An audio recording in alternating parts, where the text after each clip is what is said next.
Hi there. Do you know what Hungarian railway engines have got in common with American ones? Well, let's link the dots. Since the very beginning of railway transport, steam engines were used. For decades they had been a common view of developing countries' landscapes.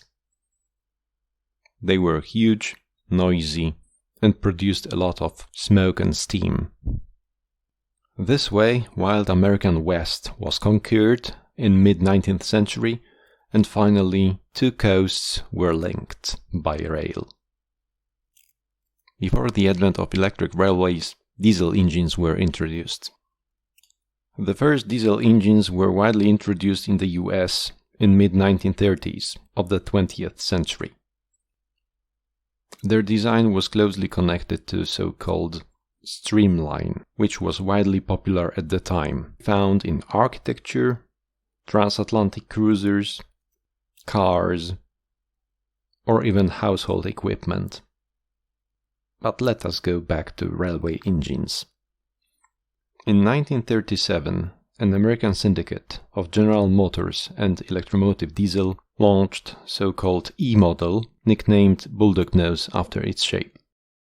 Its silhouette became so iconic that it quickly became a common feature of American dream, sketches, cartoons, and posters. Diesel engines was a quantum leap in the development of railway engines, a real revolution since the time of steam engine locomotives.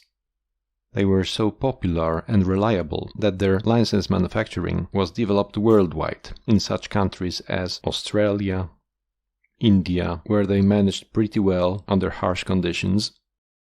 One could meet them even in South America and in Africa.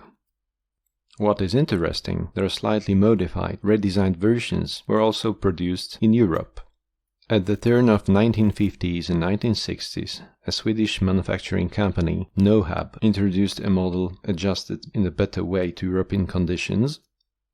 Afterwards, the license was also given to Denmark and Belgium. A very interesting story concerns the Hungarian branch of the model, whose name was MAV61. In 1961, Hungarian State Railways signed a contract with Swedish manufacturer MAV to buy 25 items of the locomotive. Unfortunately, we have to bear in mind that at the time Hungary was in so-called Soviet area of influence.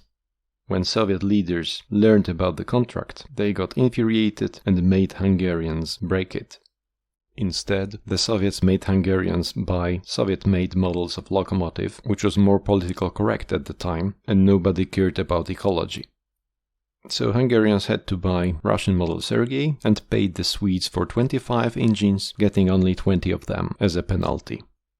Although rare, the model MAV61 enjoyed great popularity in Hungary, pulling passenger trains from Budapest to holiday resorts of Balaton Lake, where Hungarians relaxed during their weekend breaks and holidays. Nowadays, even if they are withdrawn from passenger service and pull only cargo trains, they still evoke warm memories from past decades of teen and student years, and a makeshift of real American freedom in a country governed by communists. It was just another particle of American dream within the heart of Europe. Nincs egy telefon összekapcsolásunk. Ez a telefon nem jó, meg az se jó. Tudja? Vihar volt és ledőlte az oszlopokat, úgyhogy nincsen semmi telefonkapcsolásunk. Igen, igen.